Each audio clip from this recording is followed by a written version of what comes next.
Very good. Let me welcome everyone here today for our latest Cold War Studies seminar, the first of this. And today I'm very pleased to welcome Michael DeGroot. It is only in cyberspace, but I'm very glad to have him here. He is the author of a recently published book that came out from the press called Disruption, and then subtitled Global Economic Shocks and the End of the Cold War in 1970 to 1990. It's a subtitle is very accurate depiction of what the book covers.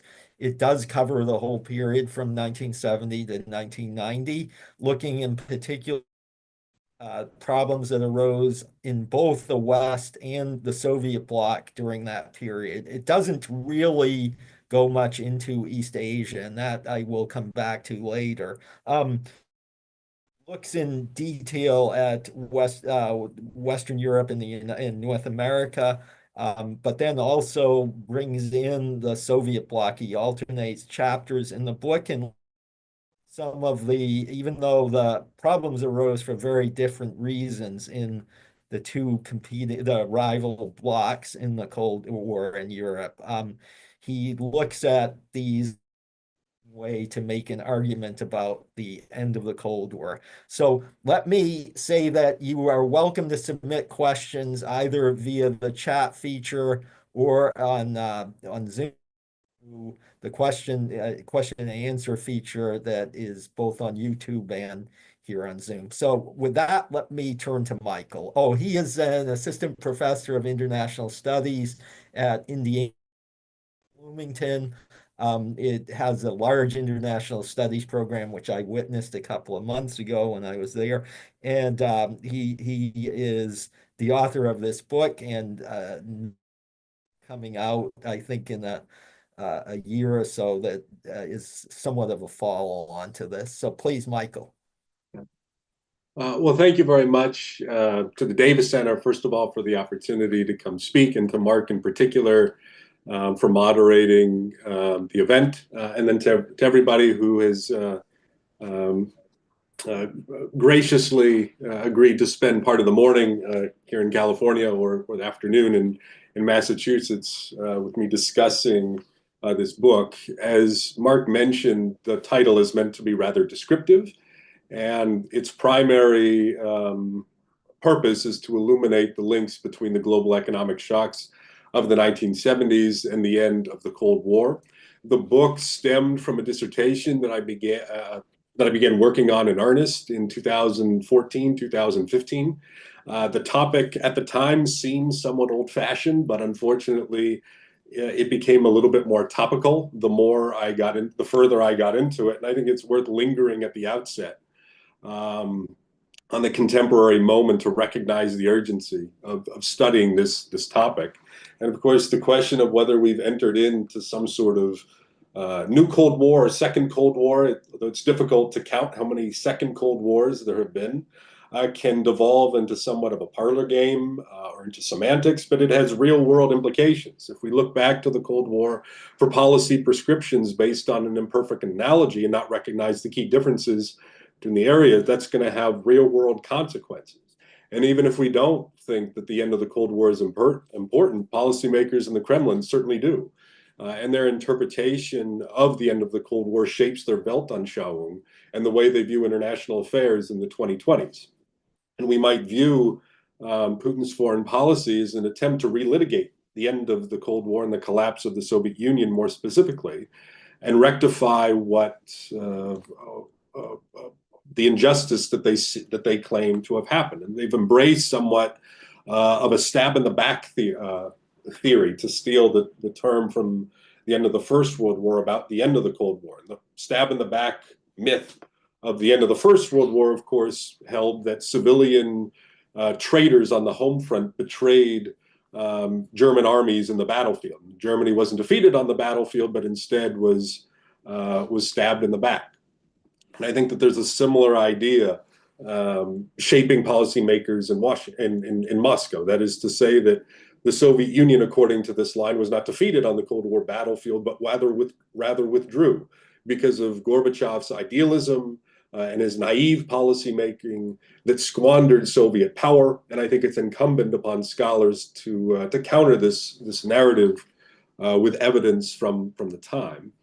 And unfortunately, the 1970s has become far more relevant than any of us would have wanted, particularly in the earlier part of this decade, where we all experienced an energy shock, inflation that is calmed down, but very well may go up once again, the Russian invasion of its neighbor, and we need to think seriously about the extent to which the 1970s are a good historical analogy for the contemporary moment. And I gave a talk last week, a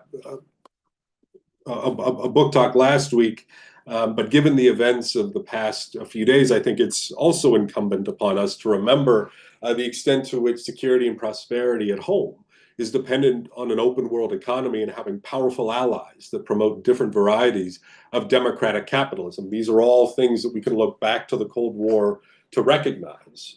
Not least toward the end. So for these and a host of other reasons, I think understanding the 1970s, the Cold War and why it ended are urgent and important, not only academic, but policy reasons. To define my terms somewhat, by global economic shocks, I'm talking about transnational processes that really afflicted states across the globe, regardless of ideological stripes. We can see the exhaustion of the economic growth paradigms on both sides of the Iron Curtain, the collapse of the Bretton Woods system, which governed the international economic and monetary relations with the industrial democracies, and its cousin of sorts, the Bucharest formula, which helped determine prices for international trade behind the Iron Curtain, upheaval in the commodities market, stagflation in the West, and zastoi, or stagnation, in the Soviet bloc, a decline in productivity gains across the board.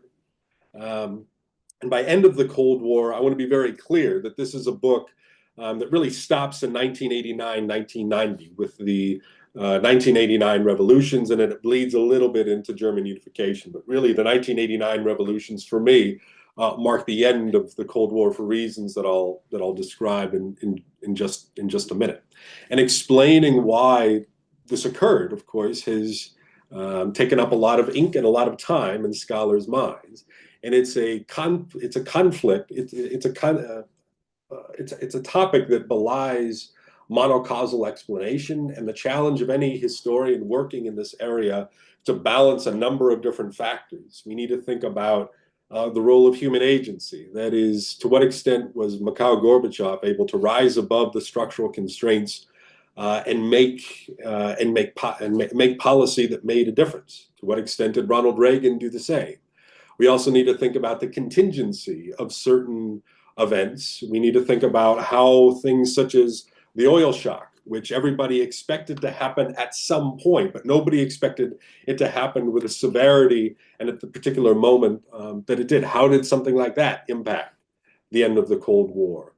We need to think about structural forces, the resurgence of global capitalism, for example, in the mid and late 1980s. How did this impact the end of the Cold War? And again, the challenge for the historian is to figure out how these various factors work together. And it's not enough simply to come up with a laundry list of different factors that mattered. We need to come up with some sort of causal hierarchy, or at least some model that can map the different factors and explain how one related to another. And of course, scholars have come up with different answers to what belongs at the very top of this causal hierarchy. I think to the extent that a consensus exists, and I'm not sure that it does, but to the extent that it does, I think that most scholars would put what Archie Brown has called the Gorbachev factor at the very top. That argument goes something like Gorbachev brought a new intellectual framework to Soviet domestic and, more importantly, foreign policy, introduced concepts like new thinking, the common European home, perestroika and glasnost at home. And without Mikhail Gorbachev, we can't imagine the end of the Cold War. Others have emphasized the role that Ronald Reagan has played. A triumphalist narrative, which was popular particularly in the 1990s, suggested that Reagan had a grand strategy to bring the Soviet Union to its knees, and it worked. Archival research, I think, from the United States and elsewhere has poked some holes in that line of thinking, but a new wave of scholarship that, based on the archival materials, emphasized things such as Reagan's relationship with Gorbachev, his confidence in his own system, and in these ways and others, he was able to make a contribution. Others have emphasized the role of human rights, which became an international norm in the 1970s, for acting as a brake on Soviet violence in Eastern Europe. Others have emphasized the social movement, the bravery of the Eastern Europeans pouring out onto the streets in the late 1980s. And then finally, in the far structural camp, we have people who would suggest that maybe Kennan got it right, and that there were inherent political and economic contradictions of the Soviet system. My research showed something a little bit different. And the irony of talking about a book on the end of the Cold War is that when I started this project, I really had no intention of writing on the end of the Cold War to begin with. I was drawn to the 1970s first and foremost because that was the period at the cutting edge of the archival declassification process, not only in the United States, but in Europe and in Russia. And the book is based on archival research in the United States, archives across Europe, and Russia. I was also attracted to the 1970s because it was a decade that I didn't quite understand. The narratives about détente didn't seem to quite capture what was truly going on in that decade. And as I got further into the evidence, it seemed that the 1970s marked a fulcrum for a really monumental transformation in not only the balance of power between the East and West, but also the relationship between the East and West that hadn't really been fully appreciated in the literature. So the Cold War, in other words, going into the big argument of the book, transformed in the 1970s. So what exactly does this mean? Well, the Cold War erupted in the 1940s as an ideological and geopolitical competition between two independent blocs that promoted antagonistic structures of political economy, social organization, visions of world order, and so on. But by the 1980s, the United States had reached the peak of its power and was drawing on the resources of its allies in Europe and Asia as a source of strength. The Soviet Union, in contrast, had dropped to the nadir of its power, and the Warsaw Pact allies, in contrast, had become an even bigger material burden on the Soviet Union. So the shift in the balance of power was profound, and I would say that the new relationship between the two blocs was even more so. The Soviet bloc, in other words, was no longer independent, and the Soviet petro-empire looked increasingly anachronistic, and its members could not survive without financial assistance from the capitalist world. So if there's one big argument that I want to leave you with today, one big takeaway, it is the primary argument of the book that the Cold War ended because of the West's ability to adapt to the global economic shocks of the 1970s and the Soviet bloc's inability to adapt to those same challenges. And the book explains why the West was able to endure and why the Soviet bloc fractured. I should also mention that this is not meant to be a story of economic determinism. It is a story that places issues such as energy, debt, finance, monetary policy at the forefront of the Cold War, topics that are not typically treated as first-order issues. But the wager of the book is that the security architectures of the West and the Soviet bloc can't be understood without reference to the international political economy and domestic political economies that supported them. So how exactly does this work?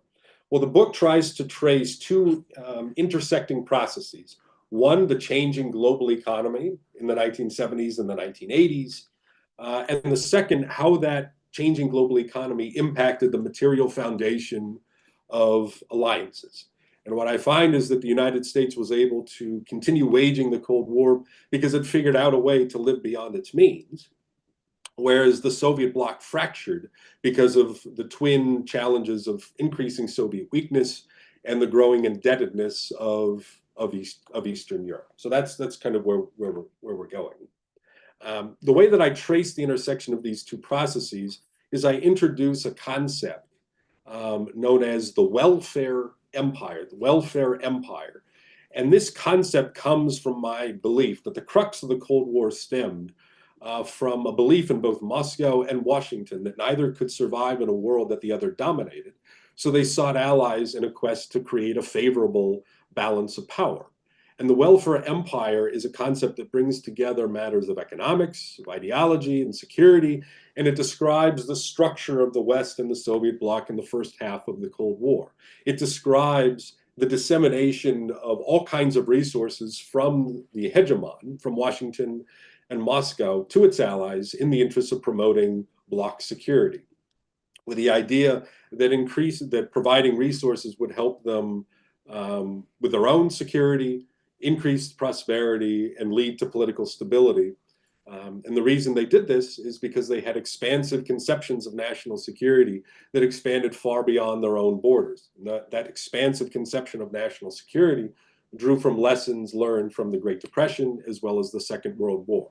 So to take them each in turn, in the American case, as Mel Leffler reminds us, the key lesson that the Truman administration learned from the Depression and the war was that it could never again allow a totalitarian power to seize control of the landmass of Eurasia. If that were to happen, then the totalitarian power, Japan and Germany during the Second World War, or the Soviet Union during the Cold War, would be able to mobilize those resources against the United States and project that power against the Western Hemisphere, forcing the United States to become a garrison state, in essence threatening the very American way of life, whether or not the Soviet Union ever attacked. Just simply the threat of that attack would force Washington to enact policies such as conscription, curtailment of civil liberties, and so on. So the policy prescription from this is to bind Western Europe and Japan tightly to the United States, build support for democratic capitalism, and ultimately promote containment on the so-called periphery to ensure that Western Europe and Japan had access to markets and raw materials. So in order to allow this to happen, the United States needed to accept certain disadvantages. It needed to accept trade discrimination from its partners in an effort to allow their partners to recover from the war. It had to maintain the fixed exchange rate of $35 per ounce, which is the linchpin of Bretton Woods, which meant that other currencies would be able to devalue in an interest to increase their exports, but the US dollar could not.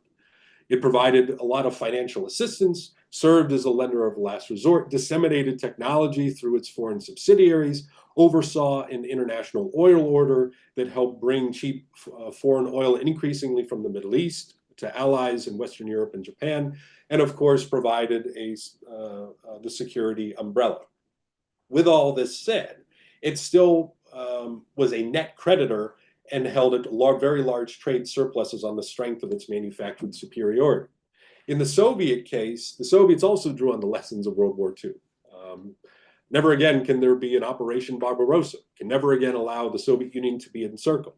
And the policy prescription was to bind Eastern Europe and parts of Southern Eurasia tightly to the Soviet Union. And if the US welfare empire formed at some point in the mid to late 1940s, the Soviets wouldn't form until the mid 1950s after Stalin's death. The turn, I think we can identify somewhere around the East Berlin uprising of June of 1953, when Stalin's successors really began to recognize the link between Soviet national security and political stability and prosperity in Eastern Europe. And so the Soviet Union accepted certain disadvantages. It accepted implicitly subsidizing its allies. The way that prices were determined behind the Iron Curtain was privileged manufactured goods, which the Eastern Europeans largely provided to the Soviet Union, and undervalued raw materials, which the Soviet Union provided. The Soviet Union provided credits and hard currency assistance. East Germany, the largest recipient of that. It provided military assistance and served as the guarantor of the socialist regimes, of course, deploying those in area in multiple cases, 53, 56, and 68.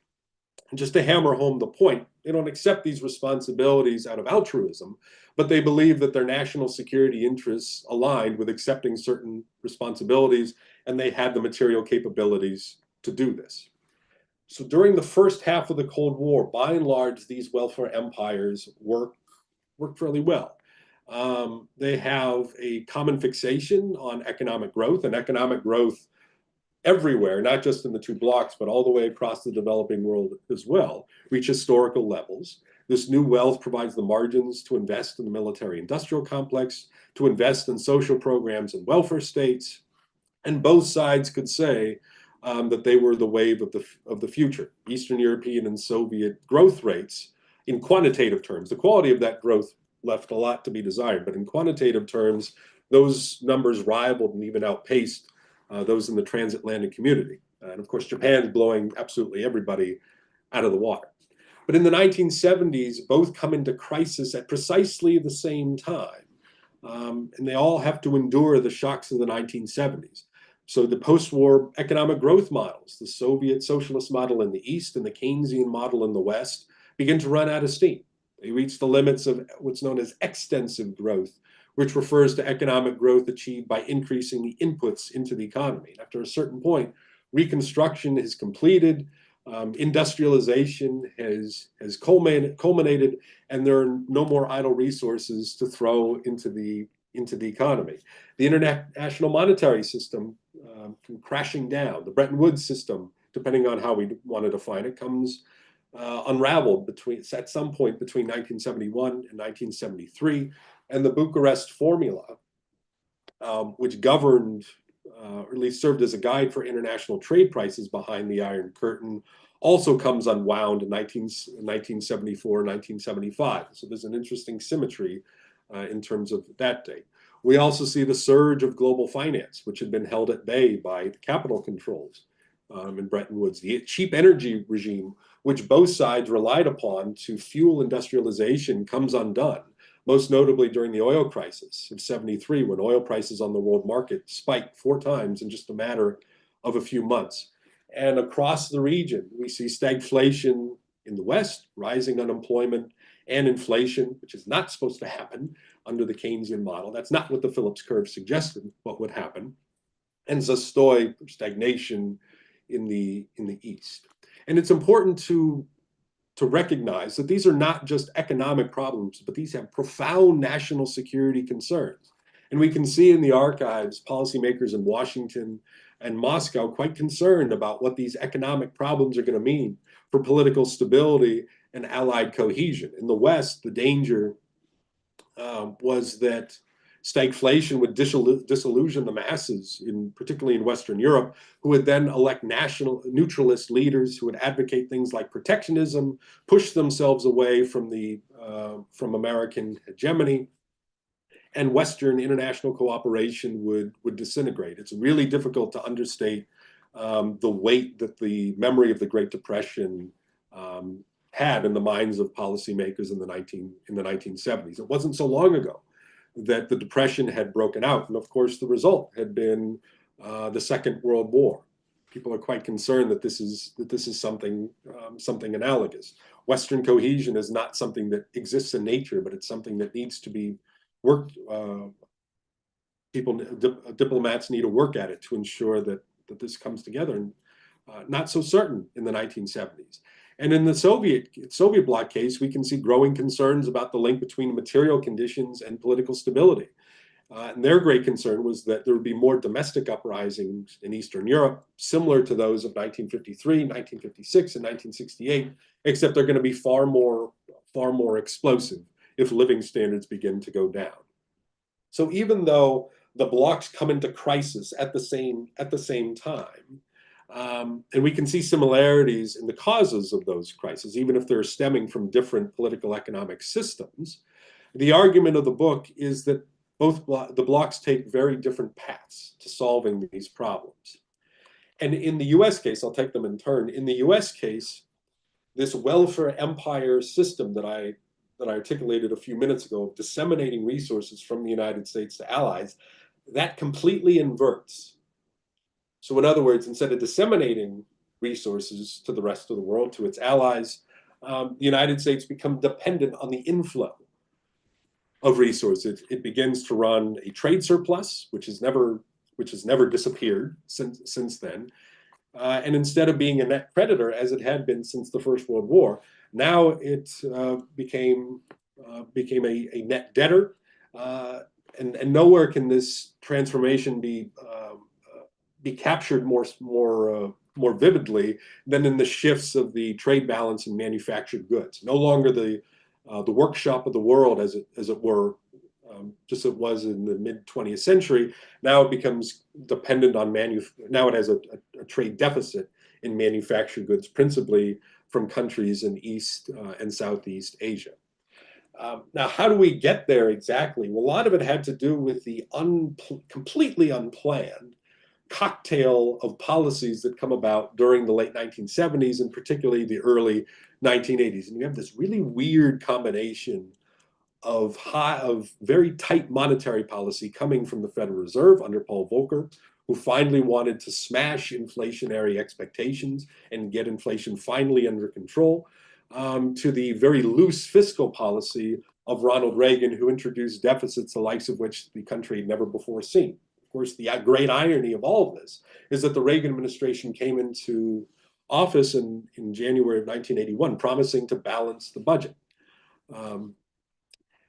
This budget deficit explodes for a variety of reasons. The tax cuts, the military buildup, a bipartisan consensus protects social safety nets, and the budget slips deeper and deeper and deeper into the red. And in the early 1980s, the U.S. economy, and thereby the global economy, doesn't look too good.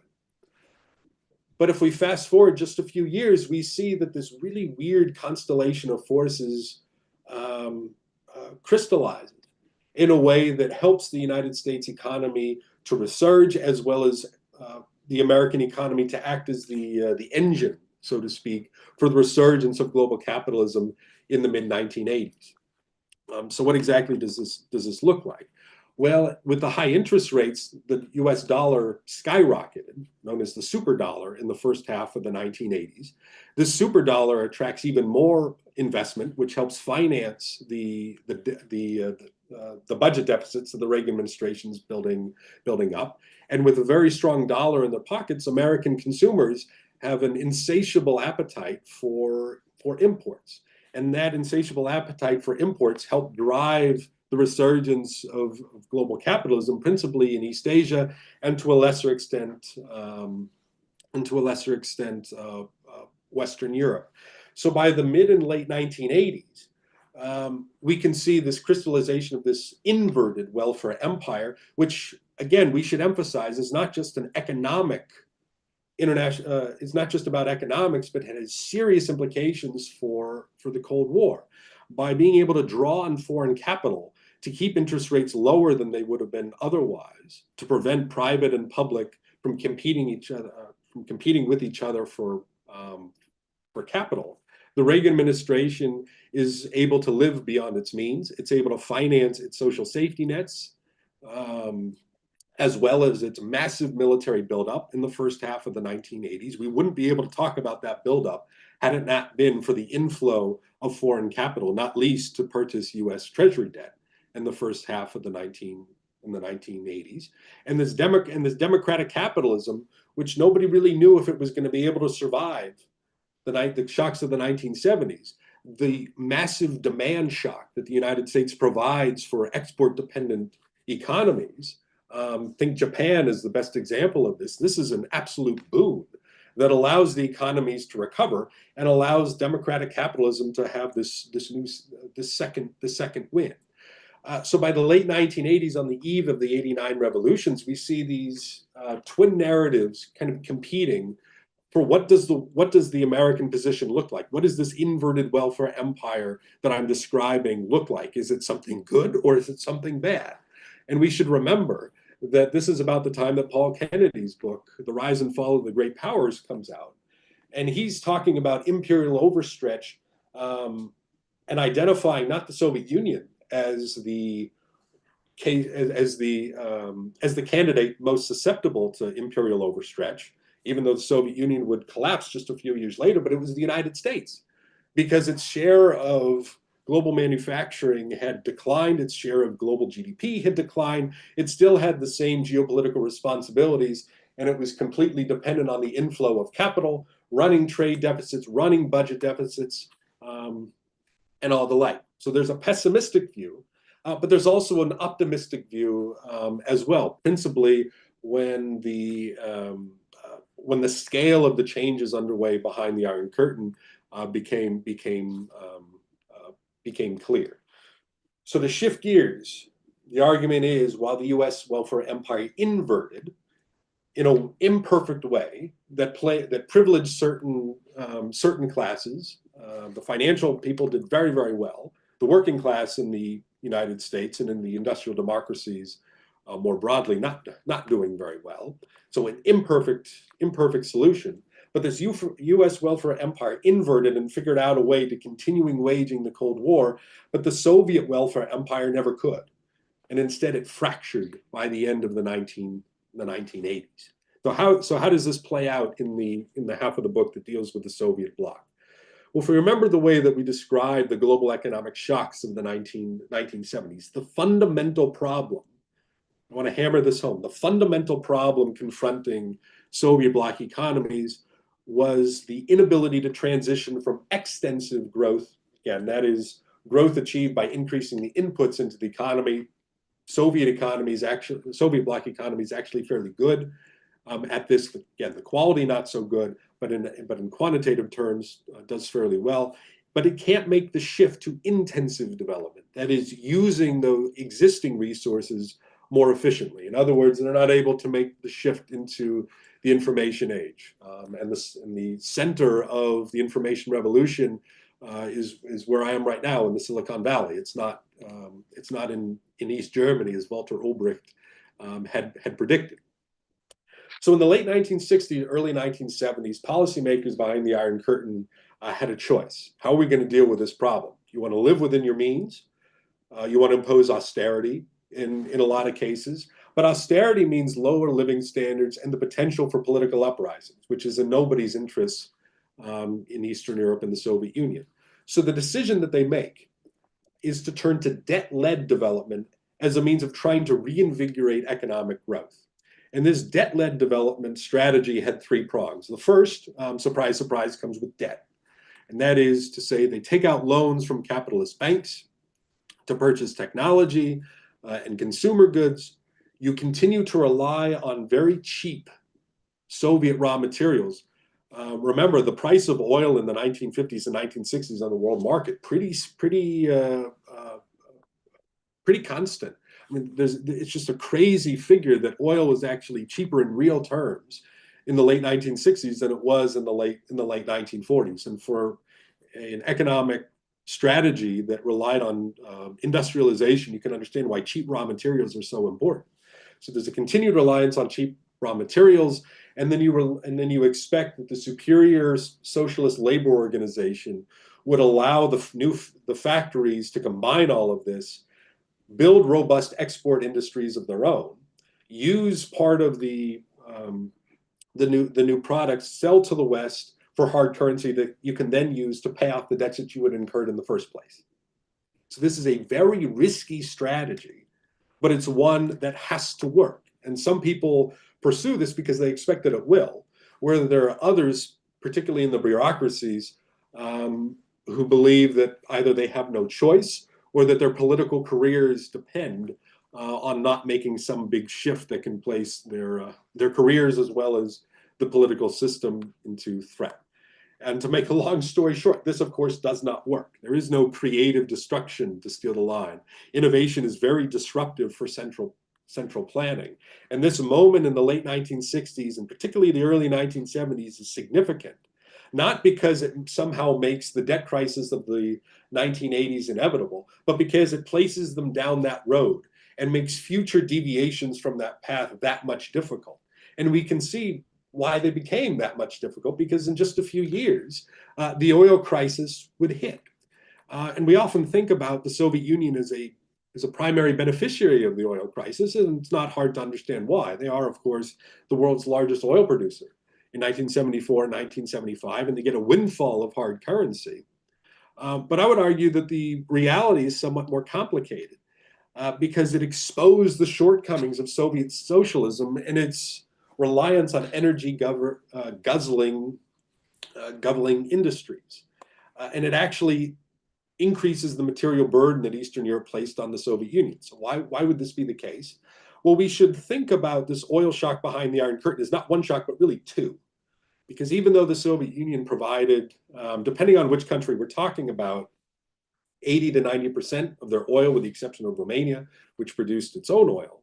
But everywhere else, that means that they have to import 10 to 20% of their oil from typically friendly producers in the Middle East, and they have to pay those for that oil in hard currency, which of course they don't have because they've already pursued this debt-led development strategy. So the hard currency demands to import the same amount of oil goes up quite a bit. And the second shock, the reason I said that there are two oil shocks, and I'm not going to get into the details, but I'm happy to talk about it if there's interest in the Q&A, is that the Soviets demand a revision of the pricing mechanism that they use to determine prices behind the Iron Curtain. They become really frustrated with the fact that they're subsidizing their oil and other raw materials to Eastern Europe to the extent that they have. They're dealing with massive agricultural shortages. The agricultural story is only going to get worse and worse and worse. And there's also a growing cost of production for the Soviets as the center of the Soviet oil industry shifts from the Volga-Ural region further into the Soviet interior, into Western Siberia, and even further. And of course, they're resentful of these subsidies that they had provided before. Now, because of the opportunity cost of not sending that oil onto the world market, they become even more resentful. And so we can see the oil crises of the mid-1970s as sort of a turning point. And so why does this matter for the debt story? Well, now the Eastern Europeans are getting hurt from both ends. Not only do they have to pay more for oil, as well as other raw materials on the world market with hard currency, which of course they don't have. Now the Soviets are demanding more for their materials and demanding a greater share of the Eastern European production for the same amount of oil. And one Bulgarian policymaker described the challenge of this as it's like a man running faster and faster and up an escalator, but he's still moving downward.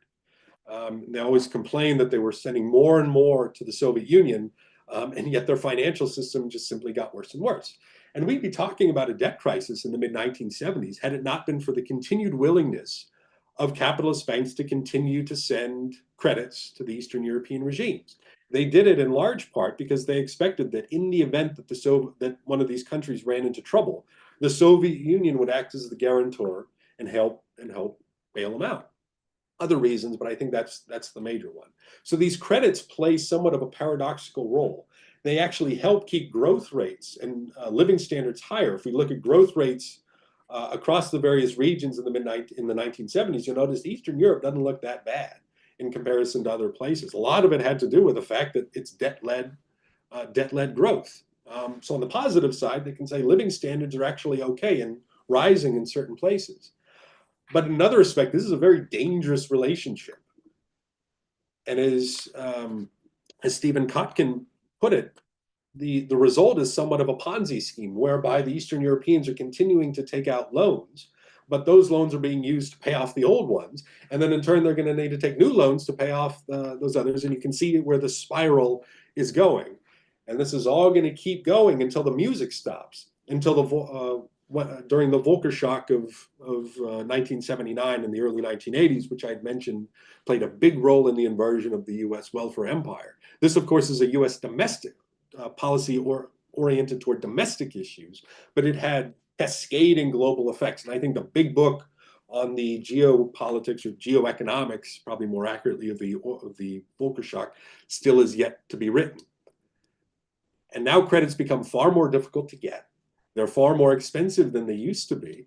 And there is a shift in the flow of capital from the developing world and the Soviet bloc back to the United States and to the Western world more broadly, because interest rates are so much higher. And this creates a debt crisis behind the Iron Curtain. The first shoe to drop, of course, is Poland.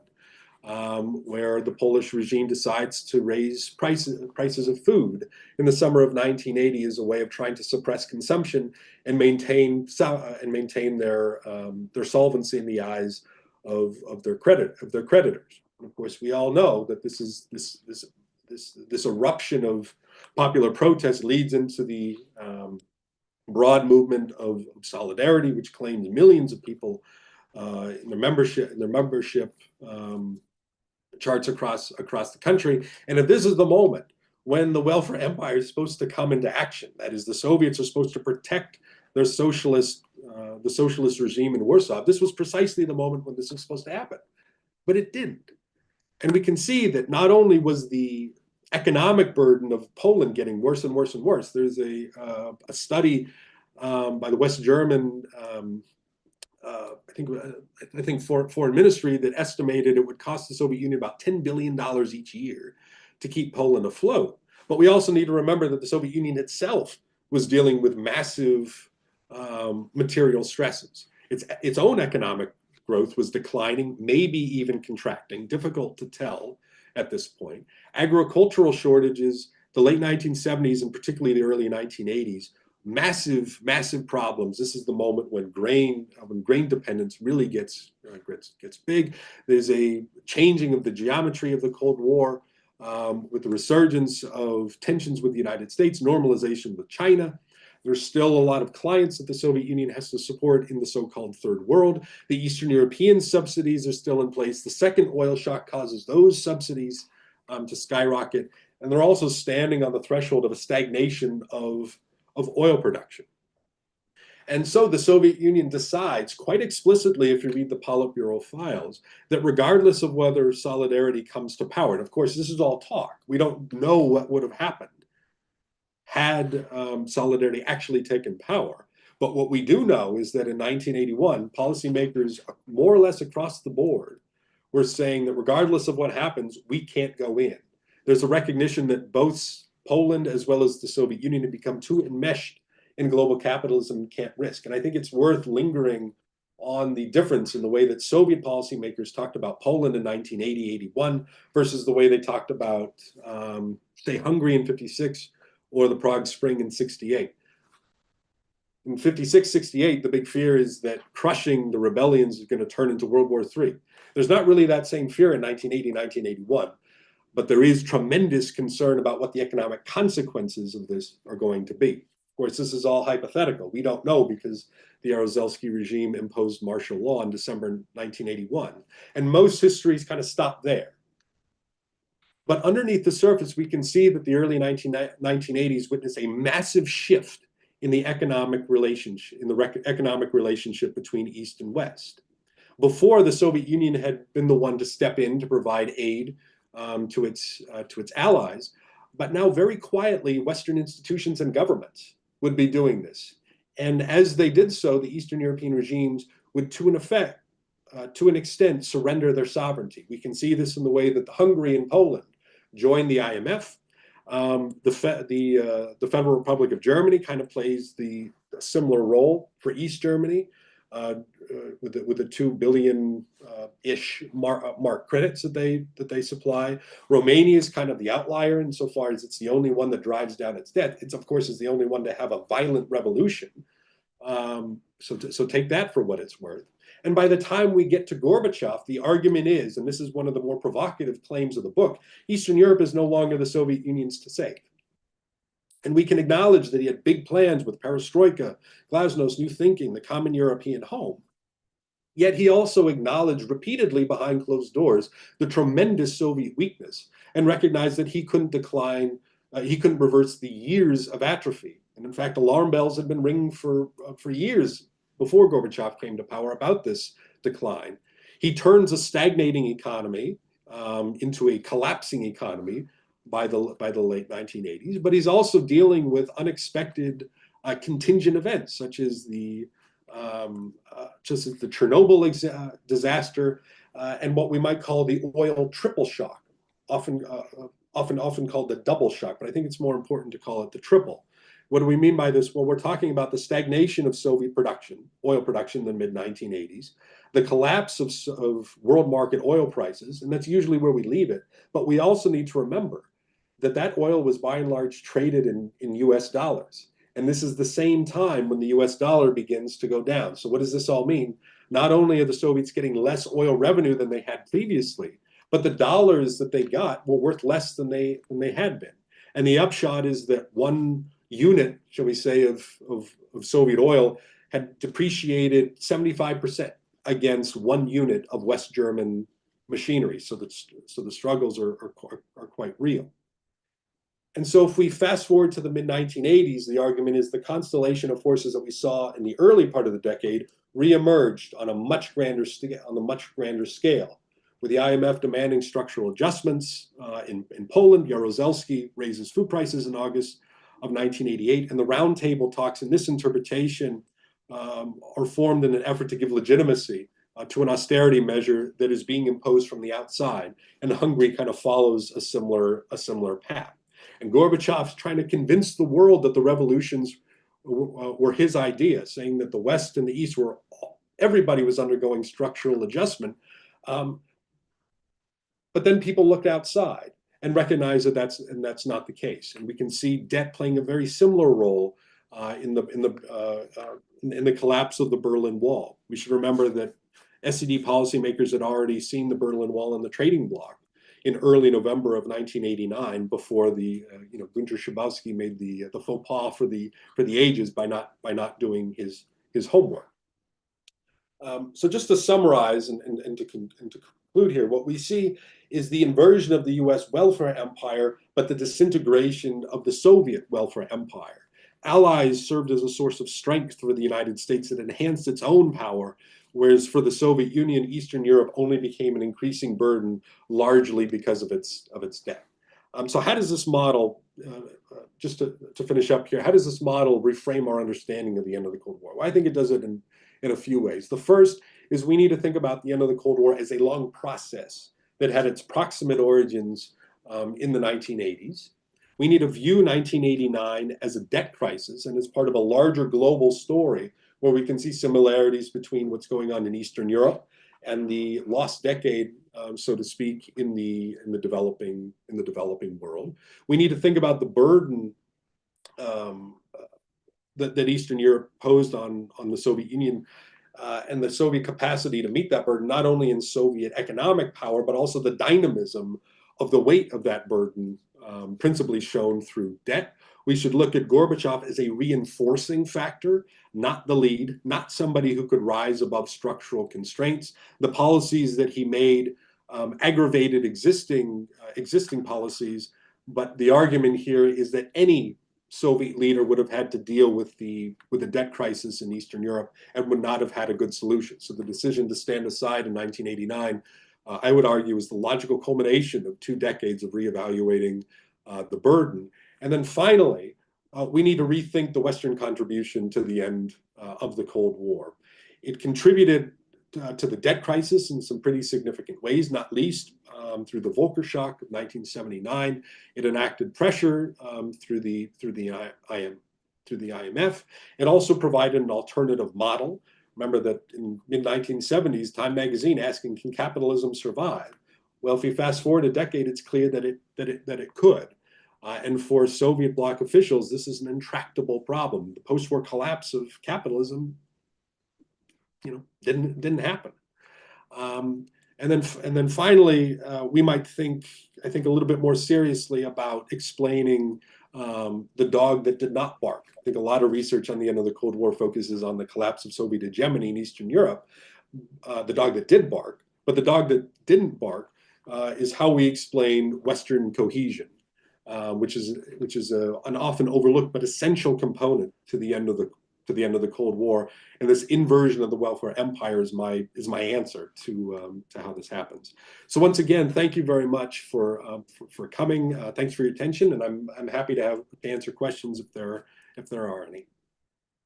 Okay, thank you very much, Michael. There is a lot that you have covered here as well as in your book. I'm going to start with a few of my own questions, and then turn to questions that members of the audience have submitted.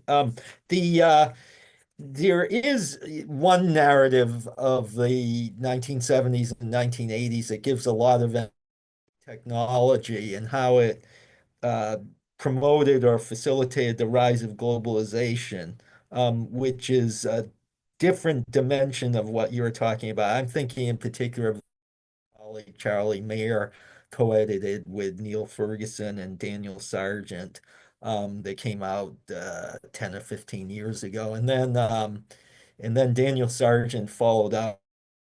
He looks primarily at the 1970s, and there have been others who have looked at, say, singled out 1979, I think somewhat artificially, but with the Iranian subsequent oil shock, although much more transitory than the first ones that you're discussing. And you do talk about the 1979 oil shock too. And then looking at the decision by NATO to deploy new nuclear forces in Europe that was ultimately carried out in 1983, looking at the Soviet and other factors that other events that took place then.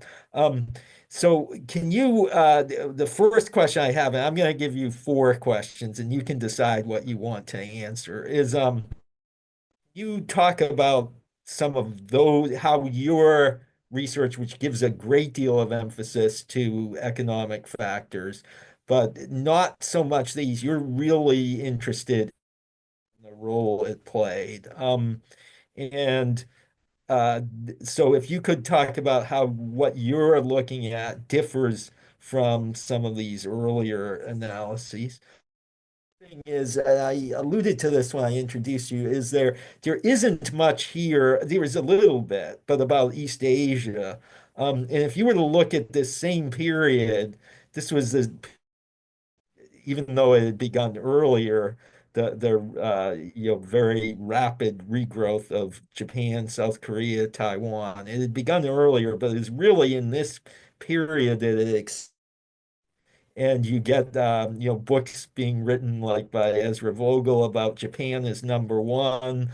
You have the extremely rapid economic growth in both South Korea and Taiwan. Unlike Japan, which had become a democracy after the Second World War, South Korea and Taiwan had started out as dictatorships, but then by the late 1980s had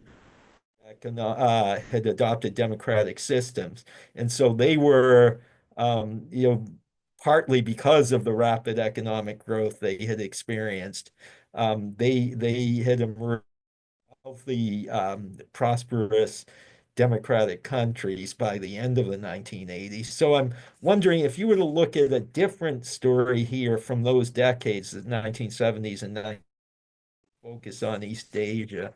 Um, yeah, and actually also to bring in China too for the 1980s, because after Deng Xiaoping made his momentous decision to open China to international system, even though it was highly imperfect, it did facilitate the extremely rapid growth of China as well, which up until that point had been one of the world countries, the legacy of Mao Zedong.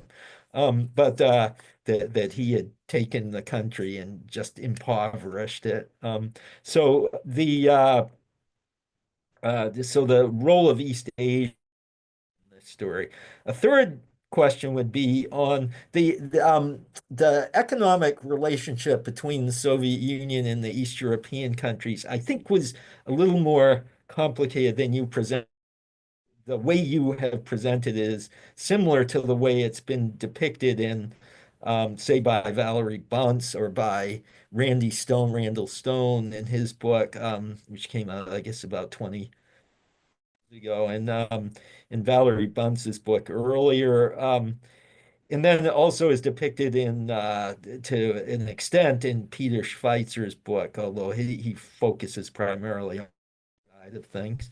But actually, Frank Holtzman and I think Joe Breda as well, but particularly Holtzman, looked at comparative pricing data within the economic assistance. The organization governing Soviet East European, the Soviet and communist country trade. And you discussed the book, but he looked at pricing data and he found that it wasn't simply a case that the East Europeans were being subsidized by the Soviet Union, although they were for the energy and raw materials that they were importing.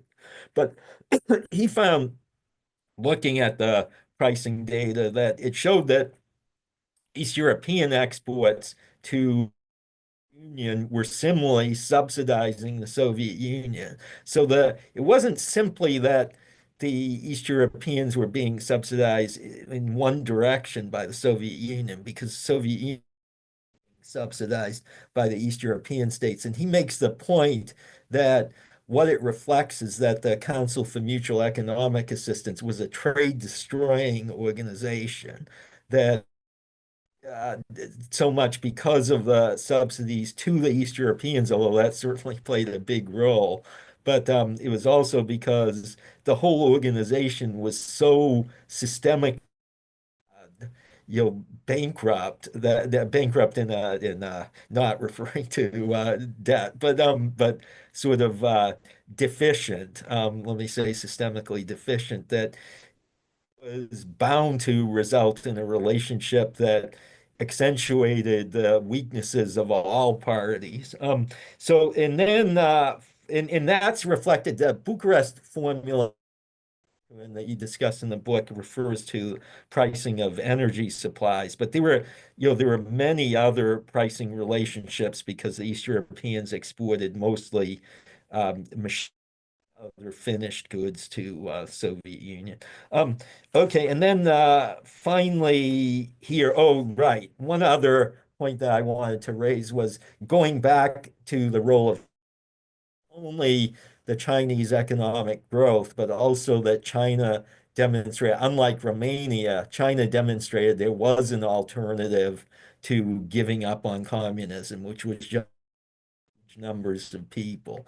Ceausescu tried to do that and was unsuccessful for reasons that we don't need to go into here, although I'll be glad to discuss it. But China a capacity to rely on extreme violence to end a possible threat to the communist system, and emerged from you were talking about basically the same, not Mao era dictatorship, but the same communist dictatorship that it had been. And in the 35 years since 30 then, um, it has remained so. That is, it not only has not engaged in liberalization per se, but it's actually become under Xi Jinping even more repressed. In looking at, and again, I realize you're not discussing the post 1990 period, and you mentioned that both in your presentation as well as in your book. But looking ahead, which I will encourage you to do. How do you think, you mentioned that Putin is to some extent trying to relitigate the events of the 1970s and 1980. How would you look though on China and the way it looks back on this period? So, okay, I'll let you deal with these if you want, but you can, if you bring to you other questions that people have raised, I'll be glad to do that too. So just let me know what you prefer, Michael. Well, thanks very much. I think these are great questions, and I'd like to respond if I may. Please. Um, when I was searching for a dissertation topic, the Shock of the Global book that you mentioned was one of them that really got me interested in this subject and introduced a new way of thinking about the 1970s. Typically, I had thought about it or at least read about it, learned about it in terms of superpower détente. And then we have this Shock of the Global book, which I think came out in 2009, 2010. It's Mhm. don't quote me on that, but somewhere around then. And trying to look at the 1970s through a different lens. And the chapters that really stuck out to me, among others, were the Daniel Sargent chapter, who asked the question, how does U.S. foreign relations look if we look at it through the lens of globalization instead of the Cold War. Stephen Kotkin's chapter on the kiss of debt is always very good at coining a phrase. And that kind of sparked a question: why would the Eastern Europeans be running up debts? How would they be having these types of relationship with capitalist banks? That doesn't sound right. And then, of course, Charlie Mayer's chapter, which is sort of a summary of some of the earlier research that he's um, uh, that he's done. So yeah, I think each of these figures in those chapters, as well as the books that came out of them, were influential in my thinking. To take one of them, the Daniel Sargent book, which has had a treasured position on my bookshelf ever since. It really helped me think through this issue.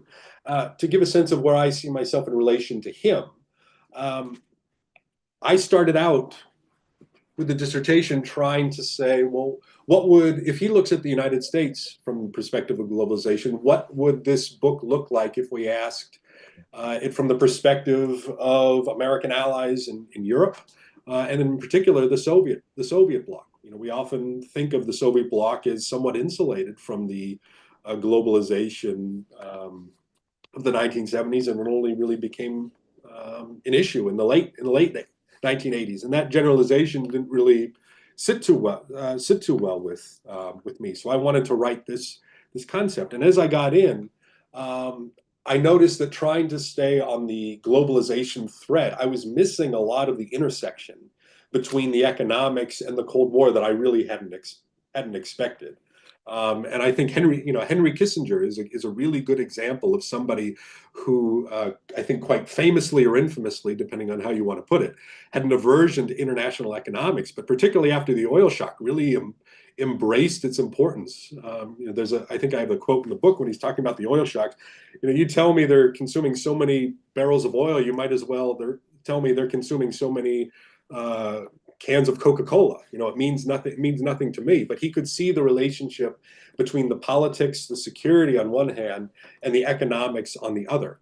So instead of sticking with the globalization thread, which does run across this book, I wanted to make it much more about the ways in which globalization and the Cold War intersected. And I think for me, that was a way of not falling into a dichotomy, but seeing how these things worked around. On the issue of technology, I um, that was something that came up a little bit earlier as I was revising the book for publication. This is something that I recognize is incredibly important, and it plays a role in the book, but it largely has to play that role off stage, because the book is somewhat sprawling, and very well might bite off more than it can chew. It's covering a lot of ground horizontally as well as vertically, and I really couldn't figure out a way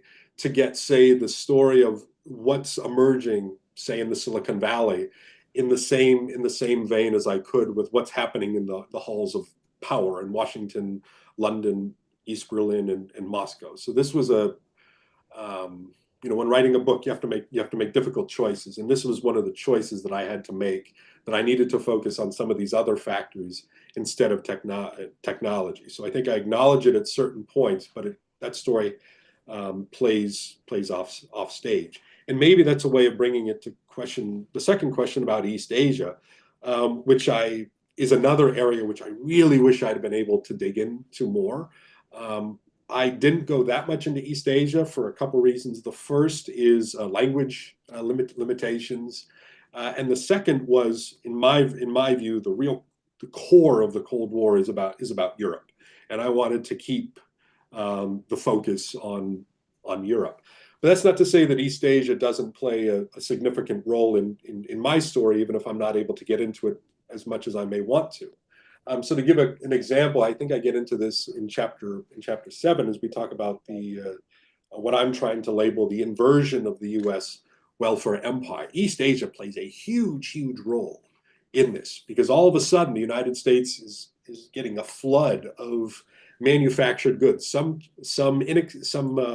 cheap, but some very high quality, particularly those coming from Japan. And that's the thing that kind of builds up the U.S. trade deficit. If you look at the way that Reagan administration officials talked about the trade deficit, Europe isn't really the problem. It's, above all, it is Japan, but it's also some of the so-called East Asian tigers.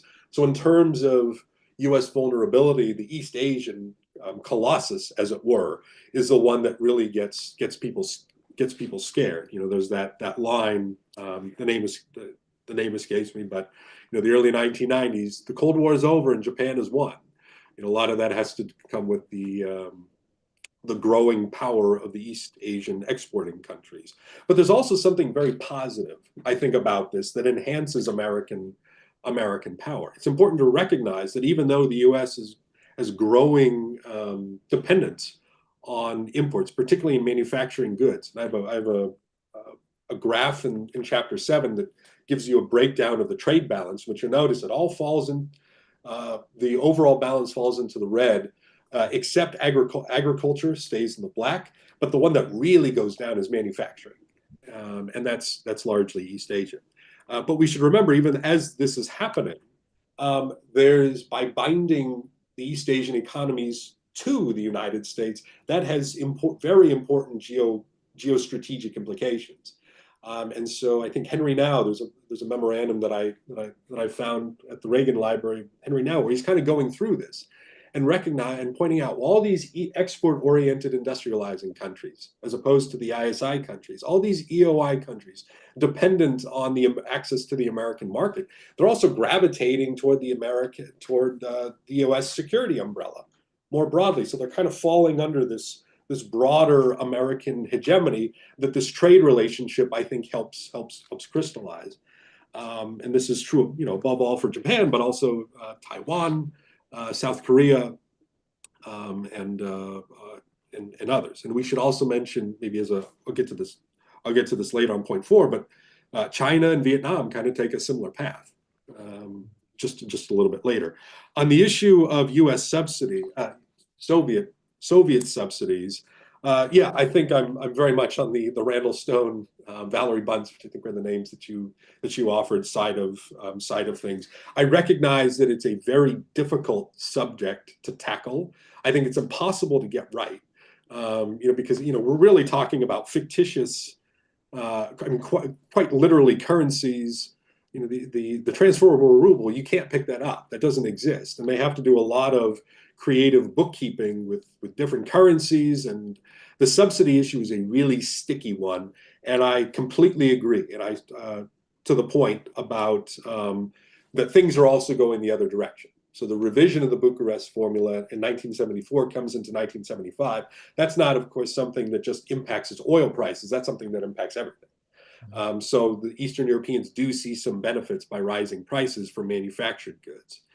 But I still think that it's that on balance, the Soviet Union did subsidize Eastern Europe, and that subsidy goes up really, really high in the 1970s and early 1980s, maybe comes down a little bit in the second half of the 1980s after the oil countershock.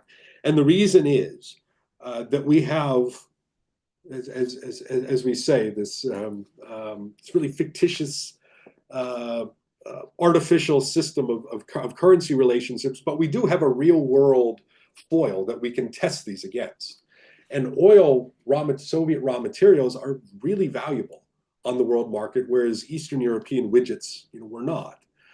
Just to give an example, I think this was in Ralph Ahrens' book, or maybe one of his chapters, a great historian of East Germany, and he shows that in the early 1980s, East Germany, which is supposed to be the most advanced, most industrialized economy behind the Iron Curtain, 10% of the exports are manufactured goods. In contrast, 30%, if I'm getting the numbers correct, and I think if that's not exact, it's in the ballpark. 30% was re-exported crude oil from the Soviet Union, that they either just take as crude and sent it to the West for a quick profit, or that they had refined and then sent. So I think that the world market for us can do some work. and to tell us what the value is. And I think on balance, and I want to be very clear. Holtzman and some others have done some econometrics on this. I have not, but I think on balance, I think it's safe to say that there is a subsidy, and I think interaction with the world market can give us some clues. So that'd be point number one. Point number two, putting aside the data here, almost in some respect, to overstate the case, in some ways, what the data tells us doesn't really matter. What matters is the perception, the Soviet perception of what they're doing. And I think that there is, and I hope that I found extensive evidence of it, and I try to present it in the book, that regardless of what we can say, and I think that there are reasonable criticisms of the data, but regardless of the data, Soviet policymakers believed that they were subsidizing Eastern Europe. And we can see this at key decision points in the revision of the Bucharest Formula in 1974, 1975. There's that great line from Nikolai Padalichev, the foreign trade minister, who said something along the lines of, it's not enough that we support your economies or pay for the military burden or support countries in the developing world. We shouldn't have a lower living standard than everybody else. We've accepted this situation long enough. Then you get to the solidarity crisis of 1980, 1981, and you have policymakers saying, if we didn't have to give them this oil, our earnings would be absolutely colossal. And then you have Gorbachev, who I think actually used the term Rapstva to describe the relationship between. Let me just for the audience, Michael, that means slavery. Right. Right. Which I think is a pretty interesting term for him to use.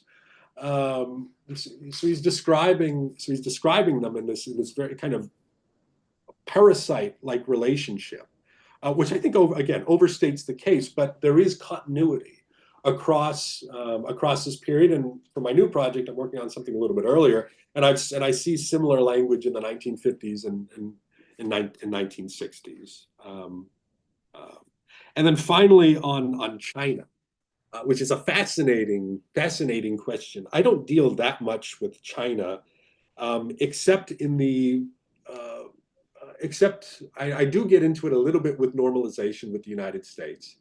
I do think that the new Chinese path was a major signal, and I'm relying on others for this. This isn't my own primary source research, but others have shown that China's transition after the late 1970s was a major hit to the global communist movement, because here you have the mass line continuous revolution, etc.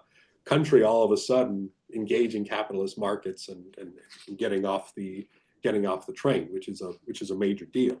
So if we were to project, and I think that your question was about projecting forward, how does this fit in?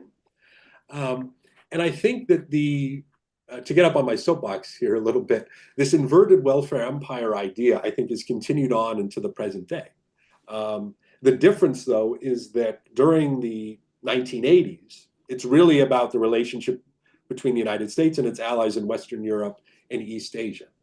But as we fast forward a little bit further and we get to, say, the integration of China into this, we're seeing that China buys into the economic logic of this. China has a huge, look at the newspaper headlines. It's a major issue today with the tariffs that the administration's put on. The trade balance isn't a new issue, and a lot of the economic growth that China has been able to sustain over the past few decades, a lot of it has to do with access to Western markets. And the insatiable appetite that American and also European consumers have for inexpensive manufactured products. The problem, though, is that unlike, say, Japan, China doesn't buy into the security logic of the inverted welfare empire, whereas Japan did. And so to not give the people here whiplash, but to go back to question number one about the technology, I think this is actually, the story can be connected here. And again, something that happens more or less off stage, but I bring it in certain areas.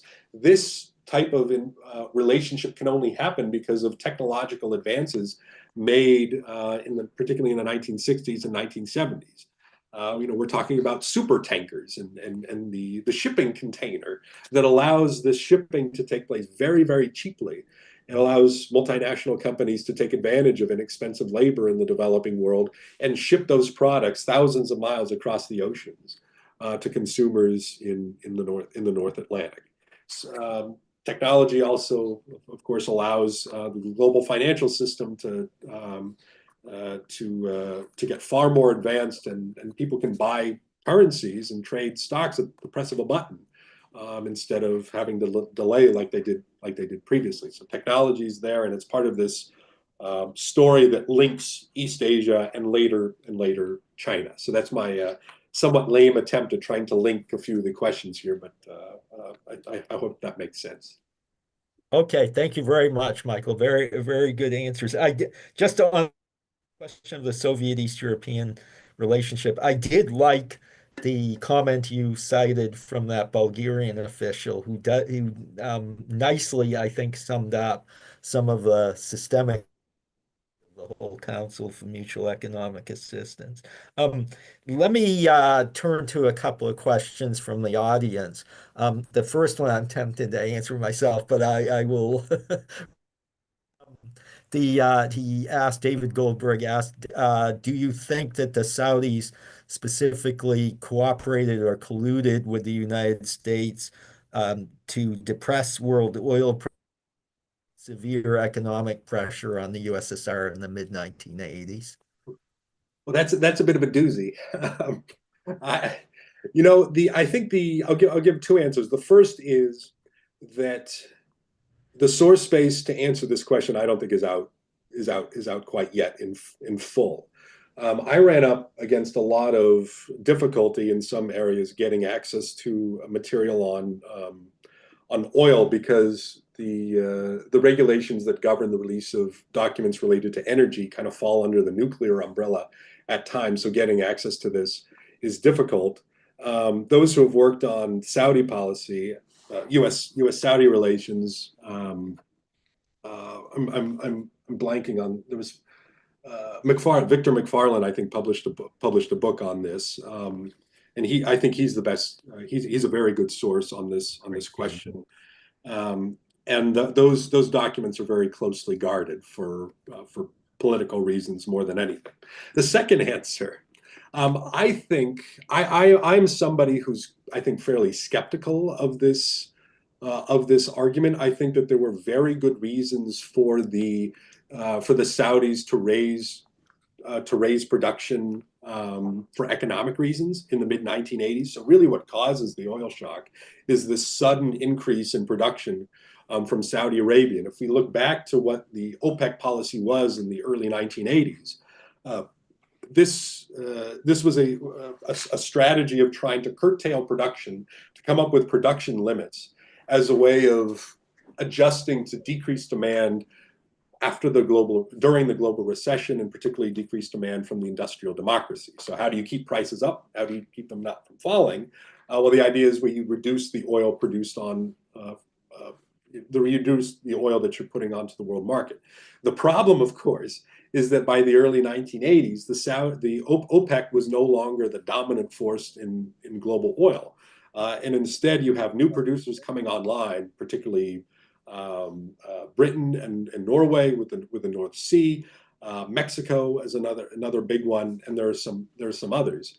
And this new oil that Alaska is another one, and with this new oil being put onto the world market, prices are going down, and OPEC is still trying to live up to its obligations for its quota. So the prices are going down, and they're getting less money because they're not the dynamic force. So we're at a point, and so this is a roundabout way of answering the question. But we're at a point in 1984, 1985. It always blows my mind that the United Kingdom, because of its production in the North Sea, is producing more oil than Saudi Arabia. And the Saudis, understandably, are not very happy about this. They're looking at some other members of OPEC who are obviously not living up to their own quotas, and as a way of trying to punish those OPEC countries who are not living up to their quotas and to try to recapture market share. In my mind, that is the dominant reason that the Saudis increased oil production, not because of American collusion with Saudi Arabia. With that said, I do think that there is some evidence of an American effort to have these conversations with Saudi Arabia, but in this causal hierarchy, I think the economic argument makes a lot more sense. And for the record, I think that we can see a similar logic kind of at play in 2014, and 2020 for that matter, where the Saudis are interested. The infamous Saudi-Russian trade war of March of 2020, where both were trying to push U.S. shale producers out of business and recapture market share by driving prices down. Of course, the problem is that COVID hit just a couple weeks later, and everybody got and all the oil producers suffered. So in summary, I see the economic argument a lot more pressing, and I'm not sure that I believe it. With that said, of course, it had massive implications on the Soviet Union, and I think the finances I mentioned a little bit earlier, very, very important. Exactly. Yeah. No, there's no question that financial implications were extremely important. I actually would be even stronger, I think, than you were, Michael, but what you said. But if you look at if you track global production and Saudi production and look at prices together, then you see they were very good for the for Saudi Arabia to increase production for a while. For one thing, it was trying to reclaim market share. But then, the way Saudi production, everything about it seems to be in response to economic factors. Really, there is no evidence in it. In fact, much of it runs contrary what you would expect. Saudi Arabia was trying at various times to reduce production in the hope of driving up prices, and it didn't work. And then prices when it wasn't generating much revenue or as much revenue as it wanted. So there were many, just looking at charting those three production, Saudi production, and pricing, it really points to economic factors as driving Saudi decisions. I know Peter Schweitzer and others have claimed that there was this collusion that went on. And as exactly, I think, as you said, there were some U.S. officials who wanted it, but as one former put it to me, I wish we had that much influence with the Saudis. Efforts have been made at other times too, and they didn't prove very successful. So the notion that Saudi Arabia would understand that this would bring about the demise of the Soviet Union just seems to me pretty fanciful. If I could, sorry to interrupt, I think I should have said this a little bit earlier. I think it's also important to remember that the U.S. is a major producer at this time, and oil production is a major part of the economies in certain parts of the United States, and American producers get crushed in the oil counter shock. There's also a big push for tariffs on to protect American oil producers as prices are going down. So it's not just it's not a simple lower oil prices equals good because it hurts the Soviet Union. Lower prices hurts the United exactly. Okay. And does Michael see a similarity between the Soviet arguments that Eastern European countries exploited the USSR's resources and Trump's argument is that other countries exploit the United States economically? Not exactly the subject of the book, but please, Michael. Yeah, no, I think so. As I've mentioned, I do think that there is some continuity here in terms of this the sustainability of the U.S. inverted welfare empire, as I've described it. Again, reliance on inflows of goods and capital and other things rather than the outflow as we saw in the first half of the Cold War. I think that the reason that it has continued to exist as long as it has is because it serves the interests of a number of different stakeholders. It has served the interests of the United States insofar as that it has provided access to high quality but lower price goods than the U.S. would be able to produce itself. So I think Mark asked the question about the export-oriented industrializing countries in East Asia. I think that those are good examples of that. It also serves the interests of I think the American geopolitical ambitions, insofar as this relationship allows the United States to have a military whose budget is many times any of its competitors. It also allows the United States to have a social safety net, maybe not as robust as some would like, but it allows the U.S. to avoid difficult choices about whether to raise taxes to cut social spending or to decrease spending on the military. And in turn, other countries get access to the American market. Now, that's not to say that this system doesn't have some liabilities. There are people who are being hurt by this. Of course, it's difficult to come up. Maybe this overstates it, but one of the main demographics who have been hurt by this are the American workers, and who've had to deal with cheaper competition coming from other parts of the world. There's a reason that deindustrialization accelerated. You drive through where I live in Indiana. If you drive to the northern part of the state, in particular, you'll see those factories that are burned out. So there are some disadvantages, but the argument is that this system has paid economic and security dividends for the United States. So I'm not sure that I would use the term exploitation to describe it. We need to look at everything in balance. To pose the question, well, what happens if the U.S. pushes for a reversal of the trade deficit? What if and I realize that I'm on some political ground here, so I'm going to try to be careful. But just to think about it, I don't have a solution. I'm just trying to get us to think about the problem. What happens when the American market is no longer available to countries that depend on exports to fuel their economies and to build support for democracy? They're going to need to search for new outlets. Most of them probably aren't going to be able to find it. And the danger, I think, is that this is going to breed not just more mercantilism, but also neutralism, God forbid, militarism. And I think the shadow of the 1930s is still a good boogeyman for what can happen if international cooperation collapses. So I'm not sure that I see it quite that way. In the Soviet case, and of course others disagree with me on this, but I do think that is much more exploitation economically. But also remember that the Soviets continued to do this because they believed that providing these subsidies served their national security interests.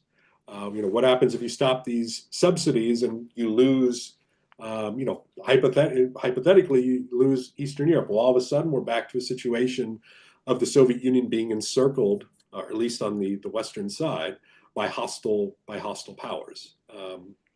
So this is sorry for the long-winded answer. No, that was. Let me just add one quick thing here. Fortunately, we're going to have to end, but there was a separate, because I think you dealt very well with the question of trading relationships, where the current U.S. president basically sees trade surplus sort of a good thing and trade deficits is a bad thing, and which I think for most economists is a fairly simplistic way to look at trade balances. point about that, exactly as you discussed in the book and also in your presentation today. The United States in 1975 began running trade deficits, and one, I think, very small trade surplus in 1982, I think it was, has continued to run deficits ever since. And so this has been a perennial one, but it's not that, there's nothing on the scene that I see short of the kind of real breakdown that you projected, Michael, that will around in any major way. It could be curbed to some extent, but there's a separate issue about military alliances. And here, if you go back to the time founded or just after with the Lisbon force goals, where it was projected for the West Europeans to build up their forces and for to come into greater equality States in the level of contribution they were making to NATO. That has come up, that same issue about burden sharing has come up under every US administration since. It started on, it has continued under every subsequent US administration. So it's not new. It's also, I don't think, for the reasons that Munster Olson and Richard Zeck in their classic um, uh, article on economic what is it, economic theory of alliances, mid 1960s. And in there they show that they provide a collective goods analysis of alliances, and I think make a very convincing case that the pattern of is exactly what you would expect, that there is one country, dominant country whose level of military spending is far more important than the level of, say, Estonia or Lithuania, or even Germany and Britain. But so again, there is going to be greater burden sharing by the Europeans and NATO of the current administration, but also the larger system, the larger political pressures.